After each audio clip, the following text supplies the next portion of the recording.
ये हमारे पास क्वेश्चन है और ये क्वेश्चन आपको देखो किस तरह से सॉल्व किया जाएगा। तो सबसे पहले तो जो वीडियो को हमारी देख रहे हैं लाइक करें, शेयर करें, सब्सक्राइब करना ना भूलें, क्योंकि आप ही के लिए मेहनत करते हैं। तो जाहिर सी बात है कि आप थोड़ा सा साथ ज़रूर देंगे, जिससे कि हमारी वीडियो सब्सक्राइब भी हो जाए और जैसे वीडियो को अपलोड करें तो आपके पास तक ही हमारी वीडियो पहुंच भी जाए। और जानते हैं न्यूमेरिकल है, आंकिक प्रश्न है और थोड़ा समय लगता है, मेहनत भी लगती है इसको करने में। कैसे कैसे एक एक क्वेश्चन बताया जाता है, कैसे इसको हम कैलकुलेट करेंगे। आइए देखते हैं। हाइड्रोजन परमाणु की ऊर्जा En equal to -13.6/n² electron volt है। ज्ञात कीजिए हाइड्रोजन परमाणु की आयनन ऊर्जा। तो आपको यही चीज़ लिखी हुई है और बामर श्रेणी की एच बीटा लाइन की तरंगदैर्ध्य भी निकालनी, वही चीज़ इंग्लिश में लिखी हुई है। The energy of the hydrogen atom is represented by E है। मतलब हमें पहला निकालना है, तो हमें सबसे पहले क्या दिया है, En इक्वल टू दिया है -13.6/n² इलेक्ट्रॉन वोल्ट। आयनन ऊर्जा के लिए हम जब निकालेंगे तो सबसे पहली बात तो N1 बराबर 1 के लिए, तो हाइड्रोजन परमाणु की आयनन ऊर्जा निकालनी है तो N बराबर 1 के लिए, यदि इसी को इंग्लिश में कहा जाए तो फॉर N इक्वल टू 1। तो आयनन ऊर्जा के लिए के लिए आयनन ऊर्जा होता क्या है हमारा, E1 करेंगे, N की जगह 1 लेंगे और ये हो जाएगा -13.6/1² इलेक्ट्रॉन वोल्ट। तो E1 equal to -13.6 electron volt आ जाएगा। 1 का स्क्वायर 1 होता है, 1 से भाग करेंगे वही आएगा। अब क्या कह रहे हैं, बामर की एच बीटा लाइन चाहिए। बामर की यानी N बराबर 2 से 4 जाएंगे। दूसरा पॉइंट हमारा ना बामर श्रेणी की एच बीटा लाइन के लिए जाएंगे, क्योंकि हमें एच बीटा निकालना है तो हमें डेल्टा ई की ज़रूरत है। डेल्टा तरंगदैर्ध्य निकालेंगे, क्या होता है 12,375 बटे क्या होता है डेल्टा ई। क्यों 12,375, मतलब कैलकुलेट करने पर बामर सीरीज के लिए बीटा लाइन के लिए होता है। आइए देखते हैं पहले N बराबर 2 के लिए निकालते हैं। 2 के लिए ऊर्जा क्या हमारा होगा, E2 इक्वल टू हो जाएगा -13.6/2² इलेक्ट्रॉन वोल्ट -13.6/4 इलेक्ट्रॉन वोल्ट। यदि इसको आप डिवाइड करेंगे तो आ जाएगा 4 तियाँ 12 और 4 चौक 16 इलेक्ट्रॉन वोल्ट। तो बीटा लेना है तो पहली बात तो 4 निकाल लीजिए, N बराबर 4 के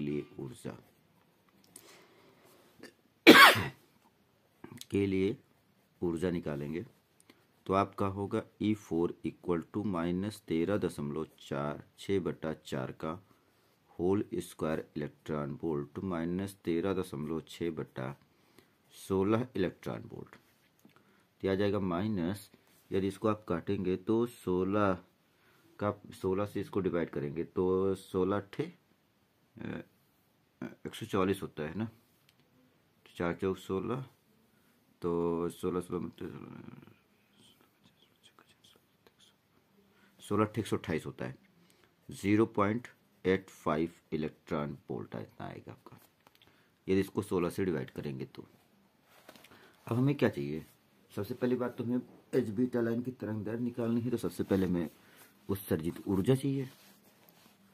तो डेल्टा ई बराबर होता है E4 - E2।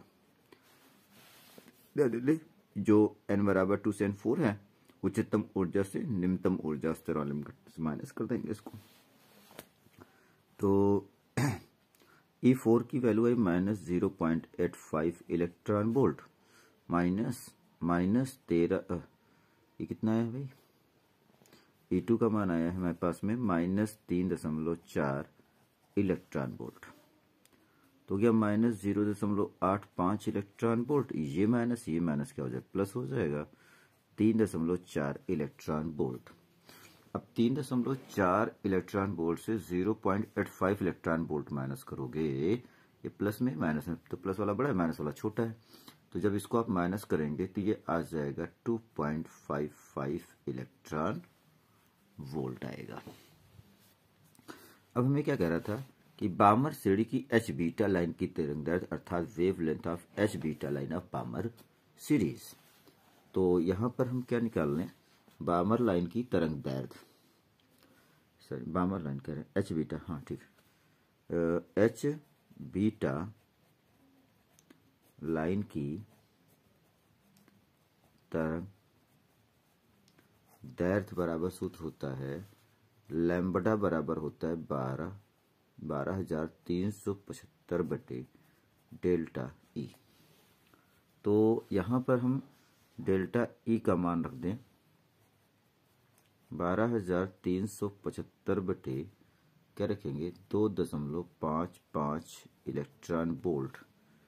तो यदि इसको हम कैलकुलेट करें तो पहली बात तो 2 जीरो ऊपर बढ़ा लेंगे, और 1 इलेक्ट्रॉन वोल्ट में होते हैं 1.6 × 10⁻⁻19 होता है। यदि इसको हम कैलकुलेट करेंगे तो आ जाएगा 4,853 एंगस्ट्रॉम आएगा, ये इलेक्ट्रॉन वोल्ट में है।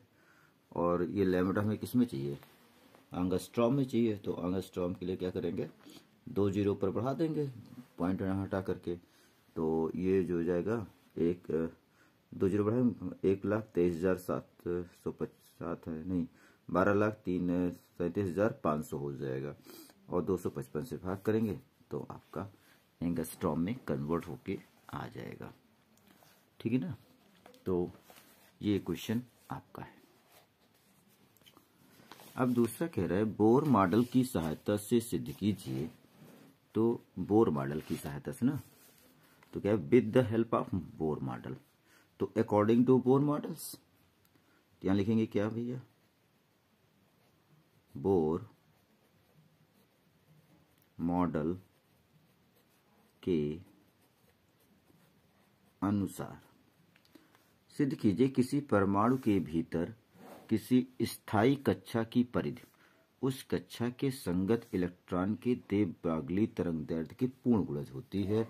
तो डे ब्रॉगली के अनुसार जो होता है एनवी कक्षा में इलेक्ट्रॉनों